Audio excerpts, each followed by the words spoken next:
Hello everyone, welcome back once again to Gyan education. इस video में हम लोग बात करने वाले हैं जो कि हमारी फिजिक्स की सीरीज चल रही है 12th क्लास की। उसमें चैप्टर 1 चल रहा है इलेक्ट्रिक चार्जेस एंड फील्ड। ये जो है हमारी क्लास 4th है और हमने क्लास 3rd के बारे में इलेक्ट्रिक चार्ज एंड फील्ड के बारे में देखा था। क्लास 3rd को हमने 2 पार्ट्स में डिवाइड किया था, class part 1 and class part 2। वो आपने ऑलरेडी देख चुके होंगे।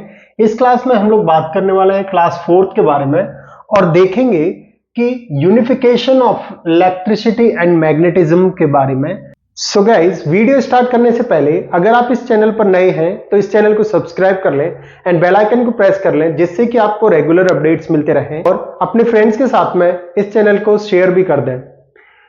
इस वीडियो में हम लोग बात करने वाले हैं unification of electricity and magnetism के बारे में। पहले क्या होता था, पहले के टाइम पे यह समझा जाता था कि जो इलेक्ट्रिसिटी है यानी कि इलेक्ट्रिक फील्ड और जो मैग्नेटिज्म, जो मैग्नेटिक फील्ड है, वो जो है एक सेपरेट फील्ड्स हैं। बट कुछ साइंटिस्ट या फिर एक्सपेरिमेंट्स के द्वारा ये देखा गया कि जो इलेक्ट्रिक फील्ड है वो मैग्नेटिक फील्ड पर असर डाल रही है और जो मैग्नेटिक फील्ड लाइंस है वो इलेक्ट्रिक फील्ड लाइंस पर इंपैक्ट डाल रही हैं। तो वो सब हम लोग इसमें डिस्कस करेंगे और देखेंगे कि इलेक्ट्रोमैग्नेटिज्म जो हमारा सब्जेक्ट है वो किस तरह से एग्जिस्टेंस में आया, किस तरह से इसकी डिस्कवरी हुई। तो पहले क्या होता था, जो इलेक्ट्रिसिटी है और मैग्नेटिज्म है इसको सेपरेटली माना जाता था। जो हमारी इलेक्ट्रिसिटी है वो डील करती है with charges, for example batteries and lightning का जो हमने ऑलरेडी हम ये सब डिस्कस कर चुके हैं। मैग्नेटिज्म जो कि डिस्कस करता है इंटरेक्शन ऑफ द मैग्नेट्स, कि वो मैग्नेट्स जो है इंटरेक्ट करेंगे, आपस में अट्रैक्ट करेंगे या रिपेल करेंगे, या फिर आयरन पिंस जो होती हैं वो मैग्नेट किस तरह से अट्रैक्ट करता है, जैसे कि कंपास किस तरह से वर्क करता है। ये सारी चीजें आती हैं मैग्नेटिज्म में। और जितने भी चार्जेस से जो डील करते हैं वो हमारी इलेक्ट्रिसिटी के अंदर आते हैं। ठीक है, तो बर्थ कैसे हुआ इलेक्ट्रोमैग्नेटिज्म का, वो हम लोग इस चैप्टर में देखेंगे। क्योंकि दोनों जो चीजें हैं पहले सेपरेटली अलग अलग मानते थे, लेकिन कुछ एक्सपेरिमेंट्स ने ये शो किया कि ये दोनों आपस में इंटर रिलेटेड हैं और इंटरडिपेंडेंस हैं। तो देखते हैं वो किस तरह से हुआ। तो इन 1820 की बात है, एक जो साइंटिस्ट थे जो कि डेनिश साइंटिस्ट थे जिनका नाम था ऑर्स्टेड, उन्होंने एक एक्सपेरिमेंट किया। ये जो एक्सपेरिमेंट है वो मैंने यहां ड्रॉ कर दिया है। कुछ उन्होंने एक्सपेरिमेंट क्या किया, उन्होंने एक बैटरी ली यानी कि इलेक्ट्रिक सोर्स लिया एक, ठीक है, और उन्होंने एक वायर कनेक्ट कर दिया पॉजिटिव टर्मिनल से नेगेटिव टर्मिनल की ओर, और उन्होंने एक जो है कंपास की निडल ली। ठीक है, ये जो रेड डॉट है ये हमारा नॉर्थ डायरेक्शन है, ठीक है, नॉर्थ, और इधर साइड में साउथ डायरेक्शन है। तो इन्होंने क्या देखा, और यहां पर उन्होंने एक स्विच लगा दिया, स्विच, ठीक है, ये स्विच है। इन्होंने पहले ये ओपन रखा होने के बाद इन्होंने देखा कि जो निडल है वो हमारी नॉर्थ को इंडिकेट कर रही है, साउथ को इंडिकेट कर दिया। अब इन्होंने स्विच को क्या किया, क्लोज कर दिया। जब स्विच जो है क्लोज हो गया तो इन्होंने करंट जो है साउथ डायरेक्शन से नॉर्थ डायरेक्शन की तरफ फ्लो होने लगा, यानी कि करंट जो है साउथ से नॉर्थ डायरेक्शन की तरफ फ्लो होने लगा। तो इन्होंने ये देखा कि ये जो निडल है वो इस तरह से मूव कर गई, यानी कि वेस्ट डायरेक्शन में मूव कर गई। ठीक है, फिर क्या किया इन्होंने, ये जो टर्मिनल्स हैं, ये टर्मिनल्स इन्होंने रिवर्स कर दिया, यानी कि इसको इस तरह से कर दिया कनेक्ट, पॉजिटिव को नेगेटिव कर दिया और नेगेटिव को पॉजिटिव कर दिया। तो इस केस में फिर क्या हुआ कि जो करंट की डायरेक्शन है वो नॉर्थ टू साउथ हो गई, नॉर्थ से साउथ हो जाएगी। और इन्होंने ये ऑब्जर्व किया कि ये जो निडल है वो नॉर्थ से ईस्ट डायरेक्शन में मूव करने लगी। तो इसका मतलब ये हुआ कि हम अगर करंट फ्लो करा रहे हैं तो वो आयरन की जो निडल है उस पर किस तरह से इंपैक्ट कर रही है, जबकि कोई ऐसा कनेक्शन भी नहीं है। इसका मतलब ये हुआ कि जो फ्लोइंग करंट है, वो फ्लोइंग जो चार्ज है यानी कि मूविंग जो चार्ज है वो हमारा कुछ इलेक्ट्रिक फील्ड लाइंस जो है बना रहा होगा, तभी तो ये यहां पे इंटरेक्शन के बाद में मैग्नेटिक फील्ड लाइंस बना रहा होगा। और जो मैग्नेटिक फील्ड लाइंस हैं जो इस आयरन को अपनी तरफ अट्रैक्ट कर रहे होंगे। अब बात करते हैं कि ये जो निडल की डायरेक्शन है वो किस तरह से वेस्ट में गई और ईस्ट में क्यों गई, तो वो जो है हम लोग डायरेक्शन दे सकते हैं एम्पियर्स के स्विमिंग रूल की हेल्प से।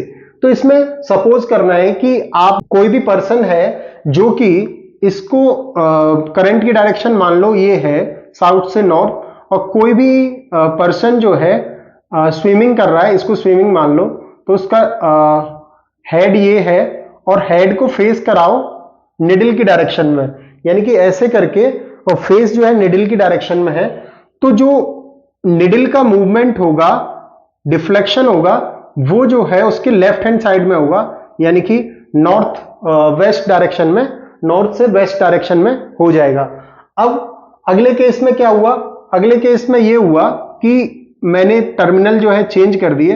इस केस में ये स्विमिंग करेगा इस साइड में, इस साइड में स्विमिंग करेगा, तो इसका राइट हैंड साइड इधर होगा, लेफ्ट हैंड साइड इधर होगा, फेस टुवर्ड्स निडल होना चाहिए, फेस टुवर्ड्स निडल होना चाहिए। तो अब करंट हमारा इधर फ्लो कर रहा है और डिफ्लेक्शन ऑफ निडल किस साइड में होगा, उसके लेफ्ट हैंड साइड में होगा, और लेफ्ट हैंड साइड आ रही है हमारी ईस्ट साइड में, तो इधर साइड में नॉर्थ था, तो अब जो डिफ्लेक्शन हुआ वो ईस्ट साइड में होगा, यानी कि डायरेक्शन ऑफ निडल किस तरह से होगा वो हम लोग एम्पियर स्विमिंग रूल से बता सकते हैं। अब क्या हुआ, ऑरस्टेड ने ये एक्सपेरिमेंट किया और यहां पे उन्होंने ये देखा कि जो इलेक्ट्रिक चार्ज है वो मैग्नेटिक इफेक्ट शो करता है। सबसे पहले इन्होंने डिस्कवर किया था कि इलेक्ट्रिक जो चार्ज है वो मैग्नेटिक इफेक्ट प्रोड्यूस करता है। अब इनका जो ये एक्सपेरिमेंट था इसको सपोर्ट किया किसने, एम्पियर ने और फराडे ने इनको सपोर्ट किया। तो ये जो है नाम आप याद रखो, जैसे कि एम्पियर हुआ, एम्पियर सर्कुलर लॉ में काम आएगा, फराडेज ने फराडेज लॉ दिया, ठीक है, मैक्सवेल एंड लेंजेस लॉ, ये सारी चीजें आप फर्दर जो क्लासेस होंगी उनमें हम लोग डिस्कस करेंगे। बस यहाँ पे आप ओवरव्यू ले लीजिए और इन नामों को थोड़ा सा जस्ट माइंड में रखो रिकॉल करने के लिए, ठीक है। तो एम्पियर एंड फराडे ने इनको सपोर्ट किया क्योंकि उन्होंने भी एक एक्सपेरिमेंट किया था जो था कि इलेक्ट्रिक चार्ज मोशन में अगर है, अगर इलेक्ट्रिक चार्ज मोशन में है तो वो प्रोड्यूस करता है मैग्नेटिक फील्ड, जो कि हमने फराडे लॉ में देखते हैं। और मूविंग मैग्नेट जनरेट इलेक्ट्रिसिटी, ये भी फराडे ने, फराडे के एक्सपेरिमेंट में जब हम लोग बात करेंगे तब हम लोग देखेंगे। तो यहां से ये शो हो रहा है कि ये जो इलेक्ट्रिक फील्ड है और मैग्नेटिक फील्ड है वो इंटरडिपेंडेंस है एक दूसरे के ऊपर, ठीक है। अब unification was achieved when Maxwell जो कि फिजिसिस्ट हैं स्कॉटलैंड से, और लेंजेस जो कि फिजिसिस्ट हैं डच से, इन्होंने क्या किया, इक्वेशंस दी और शो किया that interdependence of the two subjects, यानी कि इलेक्ट्रिक एंड मैग्नेटिक फील्ड की इन्होंने इक्वेशंस दी और यह बताया कि ये जो है इंटरडिपेंडेंस है और किस प्रोपोर्शन में है, किस वैल्यू से है, किस फैक्टर से है। उन्होंने मैक्सवेल ने उनको इक्वेशंस दी, 4 इक्वेशंस दी थी मैक्सवेल ने, ये हम लोग आगे चल के बात करेंगे। Gauss law, ampere circular law, modified ampere circular law इन्होंने दिया था, ठीक है। 4 इक्वेशंस दी, उनके बारे में हम लोग बाद में बात करेंगे। तो यहां से जन्म हुआ, तो यहां से जो एक हमारे पास में फील्ड आई जिसका नाम है इलेक्ट्रोमैग्नेटिज्म, यानी कि ये दोनों, इलेक्ट्रो माने इलेक्ट्रिसिटी एंड मैग्नेटिज्म माने मैग्नेटिक फील्ड, ये दोनों इंटर रिलेटेड फील्ड्स हैं जो कि मैक्सवेल के द्वारा इनकी 4 इक्वेशंस भी दी गई, ठीक है। जैसे कि न्यूटन्स के द्वारा 3 इक्वेशन जो मोशन की इक्वेशंस थी या ग्रेविटेशनल फोर्सेस की बात थी वो न्यूटन ने जो दी थी, इसी तरह से मैक्सवेल ने भी 4 इक्वेशंस दी हैं मैग्नेटिज्म को स्टडी करने के लिए। एवरी फोर्स, अब हम लोग बात करते हैं एवरी फोर्स लाइक फ्रिक्शन, कोई भी फ्रिक्शन वाली फोर्स हो, जैसे कि हम लोग किसी चीज को रब कर रहे हैं, या फिर कोई भी फोर्स हमारे जो लिविंग सेल में एक्ट कर रही है, या फिर जो कोई भी केमिकल फोर्स हो, बिटवीन एटम्स फोर्स, कोई भी एटॉमिक फोर्स हो जो होल्डिंग टुगेदर द मैटर को जो होल्ड करके रखी हुई है, उसका सबका ओरिजिन जो है क्या है, इलेक्ट्रोमैग्नेटिक फोर्स है। उनमें इलेक्ट्रोमैग्नेटिक फोर्स जो है लग रही होती है, और जो इलेक्ट्रोमैग्नेटिक फोर्स है ये हमारी one of the fundamental force है इन द नेचर। हमारी नेचर में 4 फंडामेंटल फोर्सेस हैं जैसे कि मैंने यहाँ पे आपको दे रखा है, इनके बारे में हम लोग अगली क्लासेस में डिटेल्स में बात करने वाले हैं।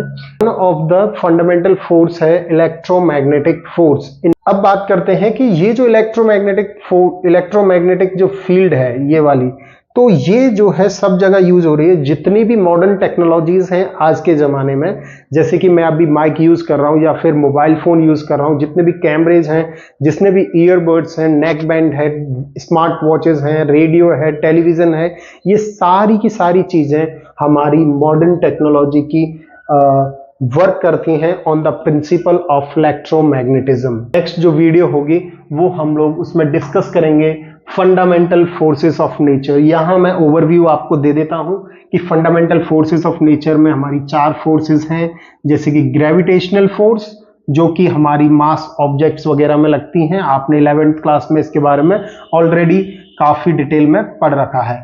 देन हमारा जो आता है इलेक्ट्रोमैग्नेटिक फोर्स, जो कि हम लोग इसके अभी जो बात कर रहे हैं वो इलेक्ट्रोमैग्नेटिक फोर्स जो कि बड़ी होती है ग्रेविटेशनल फोर्स से, वो भी हम डिस्कस करेंगे।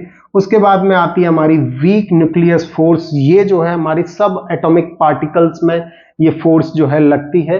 फिर आती है सबसे लास्ट स्ट्रॉन्ग न्यूक्लियर फोर्स। ये जो है सबसे स्ट्रॉन्गेस्ट फोर्स होती है, और ये जो है ग्रेविटेशनल फोर्स ये सबसे वीक फोर्स होती है इन सभी 4 फोर्सेस के अंदर। और स्ट्रॉन्ग फोर्स सबसे ज्यादा होती है, उससे कम वीक फोर्स होती है, उससे कम जो है इलेक्ट्रोमैग्नेटिक होती है, और उससे कम हमारी ग्रेविटेशनल फोर्स होती है। ये जो दोनों फोर्सेस हैं ये हमारी लगती है किसके ऊपर, बहुत ही शॉर्ट डिस्टेंस के अंदर में लगती है। ये हमारी लॉन्ग डिस्टेंस एंड मासेस के अंदर लगती है, और ये हमारी चार्जेस जो चार्ज बॉडी होती हैं या फिर चार्ज के अंडर में फोर्सेस लगती हैं। तो होप करता हूं ये वीडियो आपको इंफॉर्मेटिव लगा होगा और कुछ नया जानने को मिला होगा, और कॉन्सेप्ट जो है आपके क्लियर हो रहे होंगे। प्रीवियसली कई सारी वीडियोस प्लेलिस्ट जो है फिजिक्स 12th क्लास की मैंने बना रखी है, आप उसको वीडियोस को चेकआउट कर सकते हो। वीडियो पसंद आया तो इसको लाइक करें, अपने फ्रेंड्स के साथ में इस चैनल को शेयर करें और सब्सक्राइब करें। So thank you for watching this video. Bye.